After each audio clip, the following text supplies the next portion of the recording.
So we've got, at the moment, about 11 questions or so that have been raised, and they're for Matt or for Stephen. So the first one's for Matt, which is, does a cash flow boost apply if you're the only employee within your own business? And the answer to that is absolutely yes. The minimum we know is, even with one employee, you're entitled to a $10,000 credit. So the answer to that's yes. Okay. And how does the tax office feel if I increase my pay to maximise the savings? So the answer to that is untested. But, you know, there's a specific comment from the ATO about schemes where if you're entering into arrangements purely to either access when you wouldn't have otherwise been able to access, or getting more than you otherwise would have been able to receive, that there's a carve out for that, like any tax provision where there's a thing called Part 4A, which means that if there's no real commercial reason for it, then the ATO can decide not to allow it. I guess you would need to come up with a commercial justification as to why you're increasing your salary.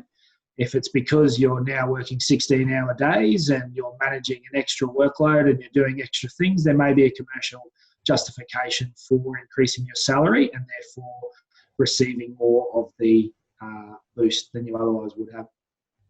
Cool, thanks, Matt. Question for you, Stephen. I own a beauty salon and have been forced to close. Do I make my staff redundant or stand them down?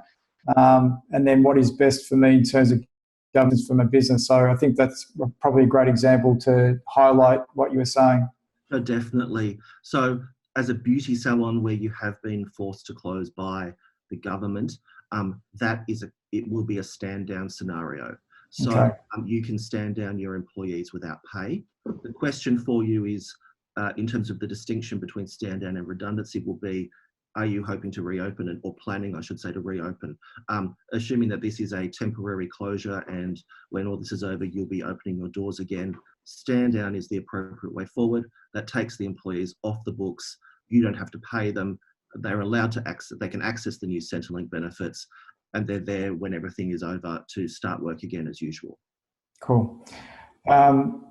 Next question was that the government's focus seems to be on business that can continue. My business can't, as it's now prohibited. What help can I get? So I suppose that's something that there probably is a focus right now about trying to keep businesses open, and some that are, there's, that probably more moves into the individual stimulus packages that we saw and we're seeing at the moment.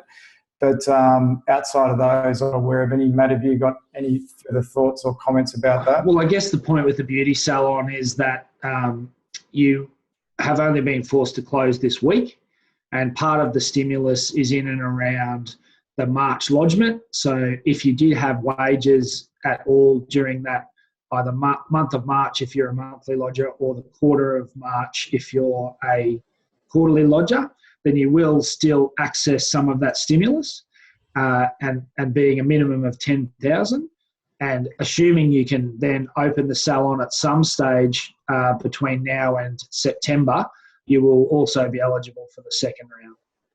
Yeah.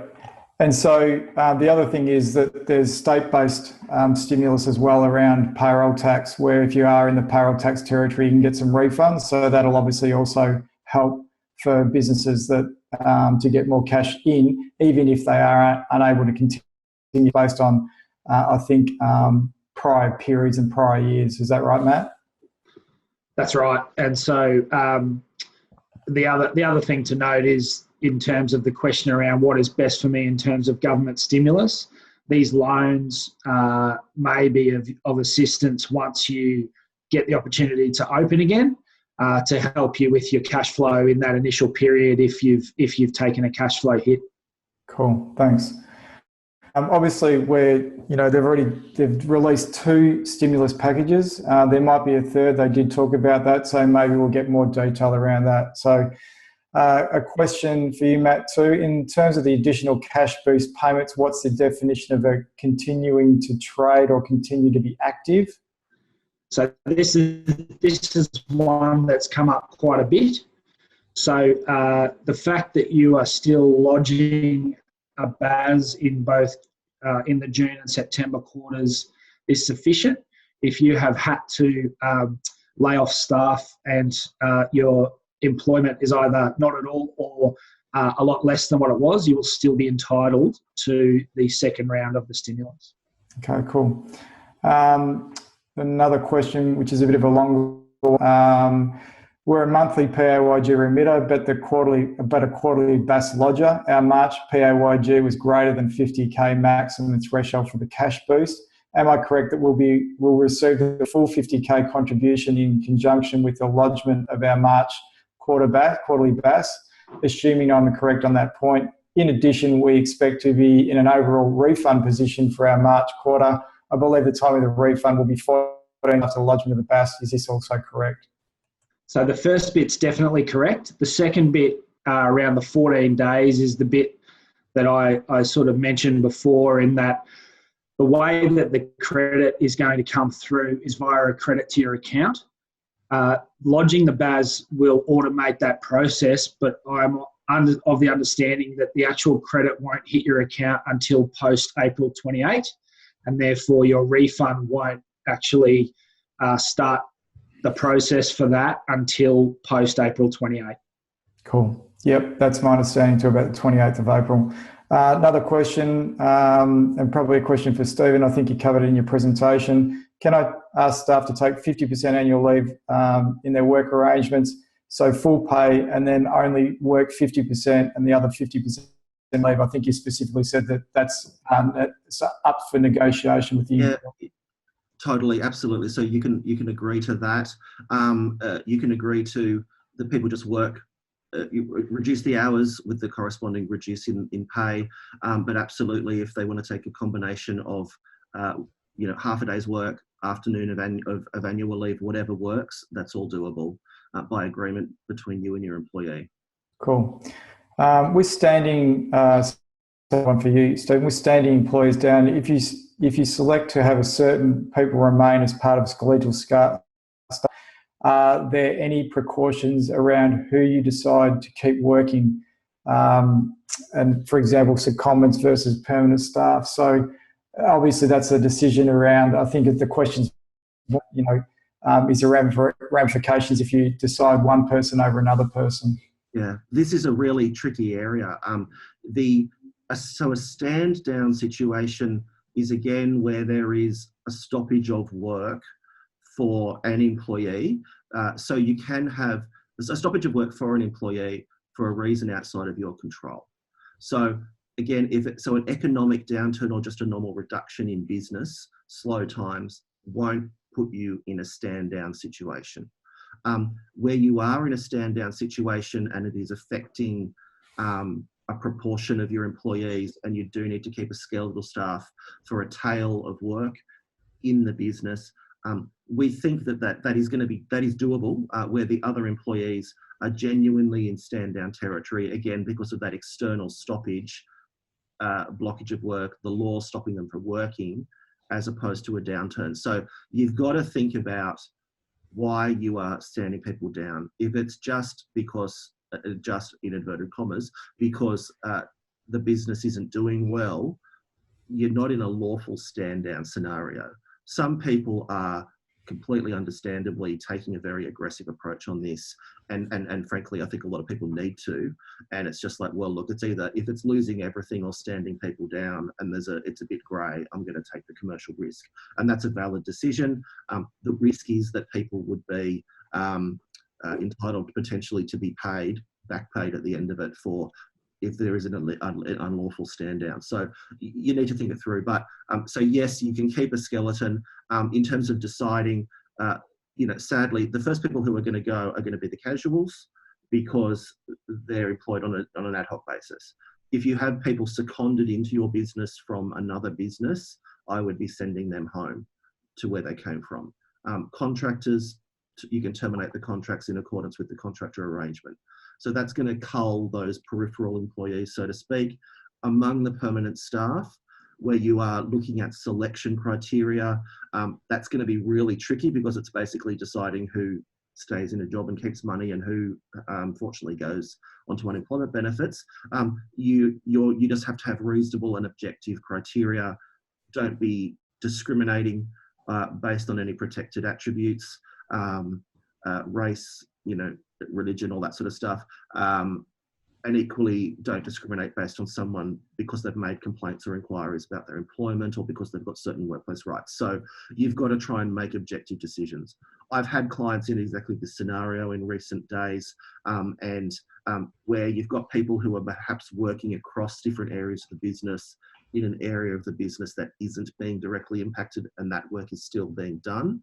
It's a logical and fair decision to keep that person on to do the tail end of the other bit of work that they are involved in, if that's doable for you. I hope that helps with that question. It does get a bit tricky. Yeah, understandably. And I think what we're, highlighting is that when we come out of this, the action taken by individuals for potentially feeling aggrieved. So we obviously have to be very careful with that and be responsible around that too, is what I'm really hearing at the moment. So thanks. I think it's a subject. Questions, and I'm just conscious of the time. We've got still a few to get through. So we'll get through as many as we can, but I just want to spend probably 2 minutes talking about the fact that we do have this workplace forum up and running now, and people that want to post some questions on that, we'll get to those as well. There's a question around what are you seeing the funding appetite for business and personal loans? And then there's also a question around sort of small business loans we'll discuss next week. The reason, and they're just saying, is this open until funding is fully committed? I'm worried if we wait too long, the funding will already be fully committed and we'll miss out. Look, at the moment, the reason why I didn't have somebody presenting today from the banks about this particular topic is our relationship manager for our bank, that they're getting a briefing this afternoon on some of these packages. They're not even out yet. So they're only just being released at the moment. And we're starting to see some information filtering through.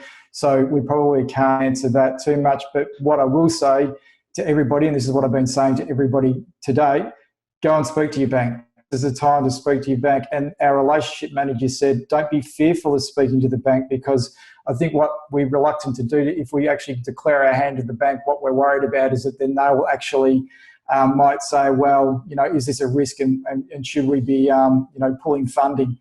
The message that I got from Westpac, which is our relationship bank, they wouldn't look at you unfavourably if you actually approached the bank and said, look, what's available for me? How can I, access some of the packages that are available? And also, what can I do in relation to hopefully get some repayment holiday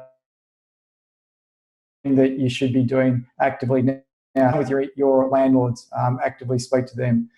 Sorry, Matt, just to cut over the top of that. So that's the federal one that's being administered by the banks. Mm-hmm. If that question and that comment around the fixed pool might be coming from a Queenslander where there's the extra $250,000 loans that are the state-based stimulus, mm-hmm. Yes, there is a fixed pool. The information on that is now released. It was released in the last 24 to 48 hours, and we've got several clients that we know are working through that process and applying for those now. So I agree, don't sit on your hands on those ones. If you'd like to have a separate conversation, please give us a call. Great. Thanks, Matt. Appreciate your help on that one. There's a question about Zoom. Is Zoom safe? We raise the same thing to our Chief Technical Officer. He's comfortable with it, but obviously you need to get your own comfort levels around technology. It's probably beyond this conversation, but certainly, we already raised that as a question because we're using it every day at the moment, probably on Zoom, probably 8 to 10 hours a day at the moment, having conversations with people. Questions around can you stand down and offer annual and long service leave as opposed to leave without pay? Yeah, I think Yep. So we've covered that one. So you'd be technically standing. So you'd be standing them down. A stand down is automatically without pay. So you stand them down without pay. Yeah. You can then offer to pay the annual leave and long service leave on top of that. Cool. If someone's using leave at half pay, do they continue to accrue as normal? So I'm thinking does leave continue to accrue, I suppose, as a question. Yeah, no, great question, great question. It still will accrue, but it'll accrue at half the amount. So the leave accrues based on the ordinary hours of work. In circumstances where it's 50%, it would accrue at half that rate. Cool. Is it worth switching from the business to PAYG employee? Matt, that's probably quickly you can answer that one. So we've sort of touched on that in and around the government's caveats with schemes. So look, I think that's probably a conversation, probably a conversation on a, individual by individual basis. So it's probably not forbidden, but if you look strictly at what does that scheme comment say? It says, have you entered into an arrangement specifically to access the stimulus when you otherwise wouldn't have? I guess, you probably need to just consider that point. Cool. So we've got a few more questions, but what I'm going to do now is that I'm going to quickly just talk about how we can stay connected between sessions, and we're going to have another session next Friday, and we're going to continue to do that indefinitely. And this is a free open forum for everyone, and it's in Workplace. What I'll do though is that the people that have asked questions that I haven't got to, which I'll continue to do so, if you stay online, we can actually answer those questions as well after 12 o'clock. I'm just conscious of every time and not sort of running over. So the ones that I haven't got to, please stay on the line and we'll talk about that. So let me just quickly show you what we've got at the moment in regards to a forum site that you can now all get an invitation to, and some of you got ones from last week around a workplace channel that you can get to, which is a very confidential, and it's a locked forum and nobody can get into it, and it's just for people that get invited to it. I'm just going to share my screen so you can see what I'm talking about. Share screen. Where am I? So this is effectively, I know that some people have got some around sort of the security of this. This is an application called Workplace. It's owned by Facebook, and it's effectively Facebook for work, but it's not Facebook. I'm not a Facebook user, so I can be on this without being on Facebook. It's designed for work, and it's designed for sharing information, collaborating, and also for chat and a whole lot of stuff. So you can see there by looking at my screen that you can see my screen. Can you see my screen or not? Yep. Sorry, I just got out of that. That you can see that there is an ability for us to keep providing you with information. So we've already posted today's presentations. They're there, those two presentations it went through. We're actually also presenting the information around the state-based legislation that came out around stimulus packages.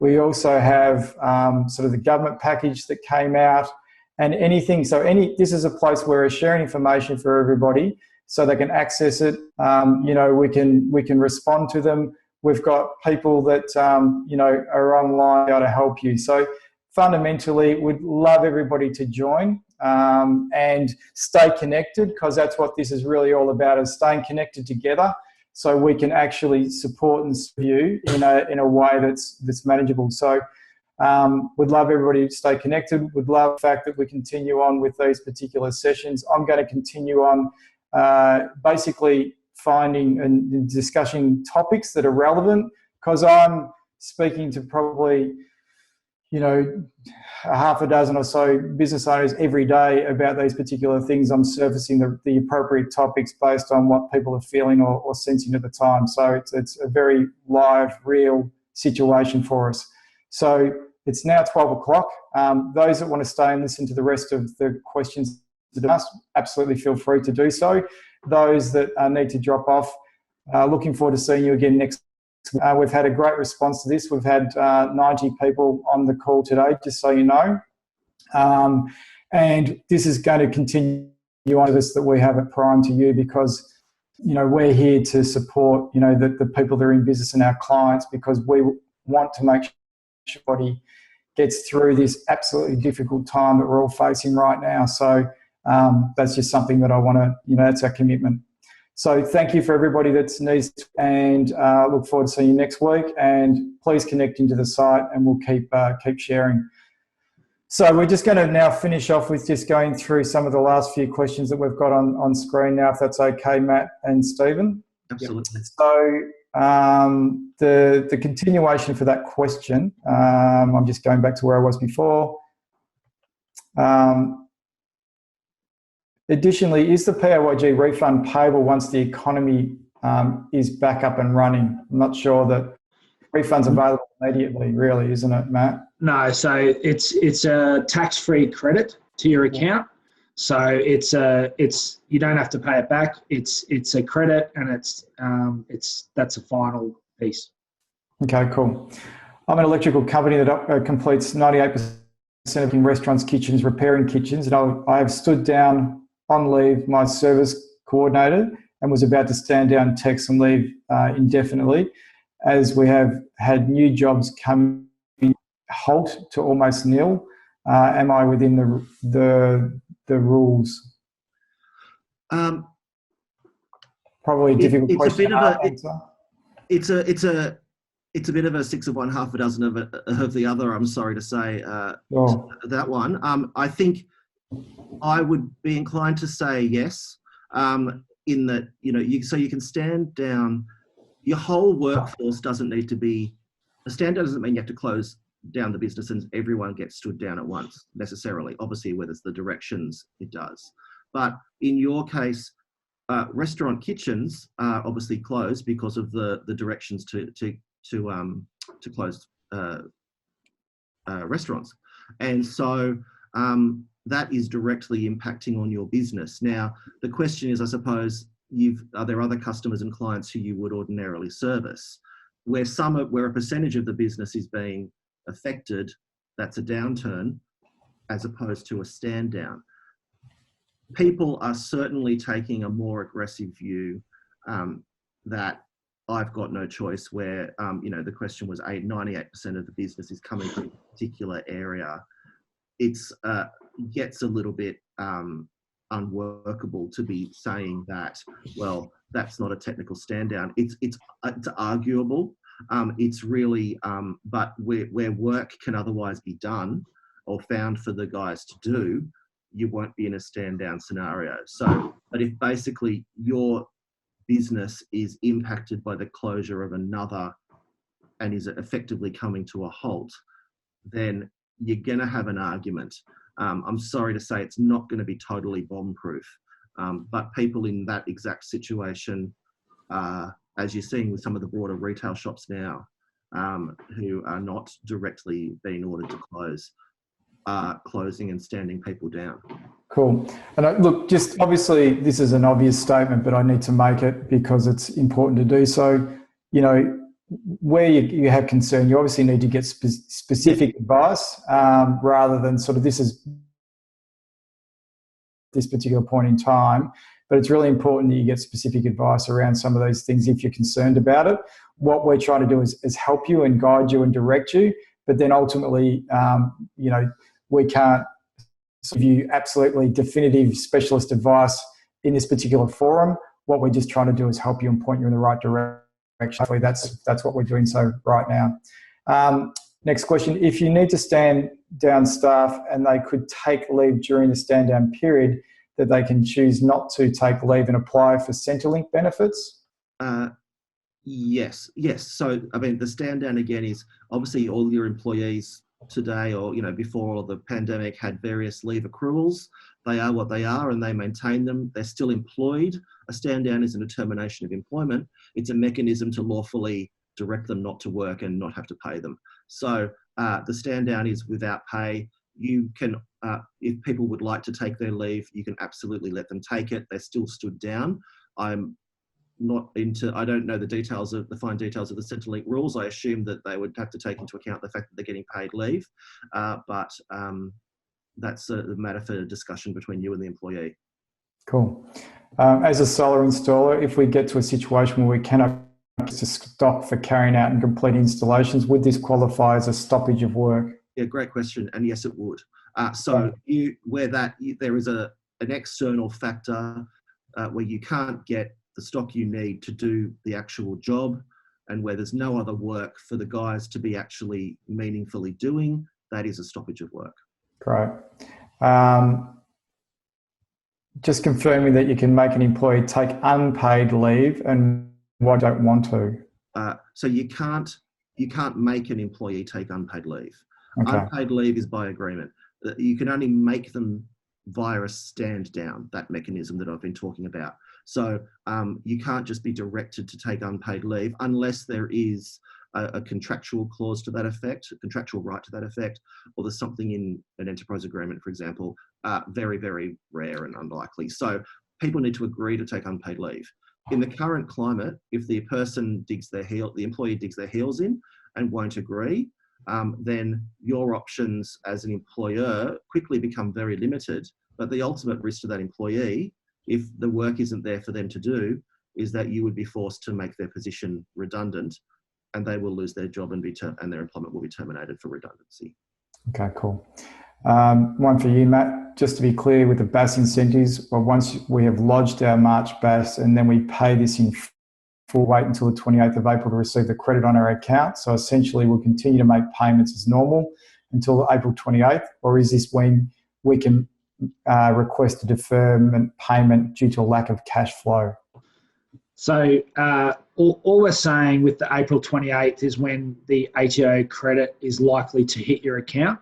So if you know that due to that credit you will be in a refund position, you do not need to pay your March BAS. It just means you won't be refunded until that time. Okay, thanks. If there is still a balance to pay once the credit hits, we can contact the ATO and request a deferment if your cash flow is such that you cannot make that payment. Cool, thanks. I think this has been answered, but we'll ask it again, Stephen. Does leave continue to accrue during down? Yeah, yes, it does. Yeah, great question. So a stand down, even though it's without pay, is still service. And so, yes, leave accrues. Okay. And then the final question that we've got, our employment agreements allow for payments of monthly commission. It can be changed at any time. Are we able to change these with COVID-19 to quarterly payments? Do we need to attain each employee's approval to this? It's probably one where you'd have to look at the actual agreement and to see how it's worded. If it is, though, that you can absolutely change it with the employee's agreement. And the current crisis seems to be a very reasonable basis to have that discussion.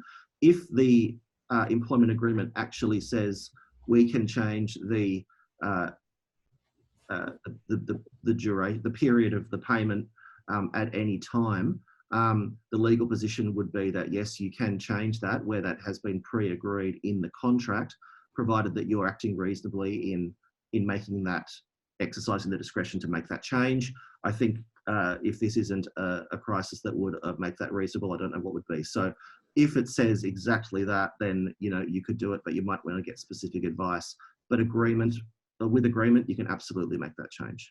Awesome. And just the final one for Matt, is the 100K PAYG for every month or only a once-off? I think you covered that off, but just to clear on the 50 and the 50. Yeah, so the 100K is total. It's a once-off. There's 50K now for the period March to June, and then there's a further 50K in the period June to September, which they'll be payable from April onwards and from July onwards. Okay, cool. So we got through all the questions, which is great, and there's still some people left online listening. That's awesome. Hopefully you got a huge amount of value today. As I said, we're going to create that workplace channel for everybody, which we already have, for people to join. Thank you so much, Matt, today. That's awesome. Really succinct and really great information. And the same, Stephen. These are very difficult times that we're all navigating through, and we really, as business owners, need to put in that regard. So very needed at the moment. So thank you for your expertise, Stephen, too. So awesome today. Really appreciate it and look forward to chatting with everybody again next Friday.